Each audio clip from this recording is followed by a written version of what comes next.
ನಾಳೆ ಫೆಬ್ರವರಿ 12 ಮಾಘ ಹುಣ್ಣಿಮೆ ನಡೆಯಲಿದೆ. ಈ ವರ್ಷದ ಮೊದಲ ಮಾಘ ಹುಣ್ಣಿಮೆ ನಾಳೆ ಜರುಗಲಿದೆ. ಇದರ ಫಲಾಫಲಗಳನ್ನು ನಾವು ಇಂದು ನೋಡೋಣ. ಈ ಮಾಘ ಹುಣ್ಣಿಮೆ ದಿನದಂದು ನಾವು ಬೆಳಗ್ಗೆ ಎದ್ದು ಸ್ನಾನ ಮಾಡಿ ಸೂರ್ಯದೇವರಿಗೆ ನಮಸ್ಕರಿಸಿ, ಆ ದಿನದಂದು ನಾವು ಬಡವರಿಗೆ ಎಳ್ಳನ್ನು ದಾನ ಮಾಡುವುದರಿಂದ ಮತ್ತು ಬ್ರಾಹ್ಮಣರಿಗೆ ಅನ್ನವನ್ನು ದಾನ ಮಾಡುವುದರಿಂದ ನಮಗೆ ಬಹಳ ಶುಭ ಫಲ ದೊರೆಯುವುದು. ಈ ದಿನದಂದು ತಾಯಿ ಲಕ್ಷ್ಮೀದೇವಿ ಮತ್ತು ವಿಷ್ಣುವನ್ನು ಭಕ್ತಿಯಿಂದ ಪೂಜಿಸುತ್ತೇವೆ.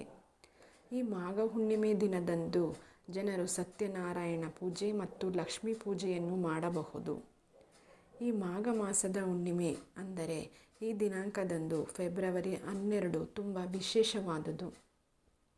ಈ ವರ್ಷ ಮಹಾಕುಂಭ ಇರುವುದರಿಂದ ಈ ದಿನದಂದು ಮಹಾಸ್ನಾನವನ್ನು ಮಾಘ ಹುಣ್ಣಿಮೆಯೆಂದು ಮಾಡುವುದರಿಂದ ಪಾಪಗಳಿಂದ ಮುಕ್ತಿ ಸಿಗುತ್ತದೆ. ಈ ದಿನ ಸಾಕ್ಷಾತ್ ವಿಷ್ಣು ಮತ್ಸ್ಯ ಅವತಾರವನ್ನು ಪಡೆದನು ಎಂಬ ನಂಬಿಕೆ ಇದೆ.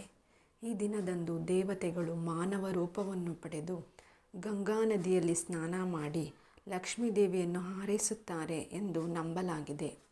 ಈ ದಿನದಂದು ಚಂದ್ರನನ್ನು ಪೂಜಿಸುವುದರಿಂದ ಚಂದ್ರದೋಷದಿಂದ ಮುಕ್ತಿ ಸಿಗುತ್ತದೆ.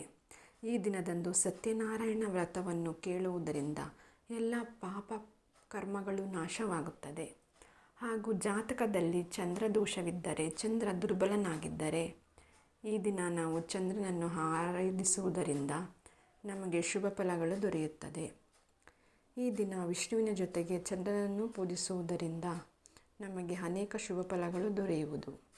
ಮೊದಲಿಗೆ ನಾವು ವಿಷ್ಣು ಮತ್ತು ಲಕ್ಷ್ಮೀದೇವಿಯ ಮೂರ್ತಿಗಳನ್ನು ಶುಚಿಗೊಳಿಸಿ ಆ ಮೂರ್ತಿಗೆ ತುಳಸಿ ಪತ್ರೆಯನ್ನು ಅರ್ಪಿಸಿ ಮತ್ತು ಸಿಹಿ ತಿಂಡಿಗಳನ್ನು ನೈವೇದ್ಯ ಮಾಡುವುದರಿಂದ ನಮ್ಮ ಪಾಪಕರ್ಮಗಳೆಲ್ಲವೂ ಕಳೆಯುವುದು.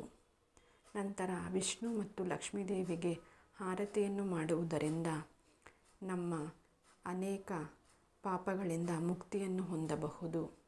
ಈ ದಿನ ತಪ್ಪದೆ ನಾವು ಚಂದ್ರನನ್ನು ಆರಾಧಿಸುವುದರಿಂದ ನಮಗೆ ಅನೇಕ ಶುಭ ಫಲಗಳು ದೊರೆಯುವುದು.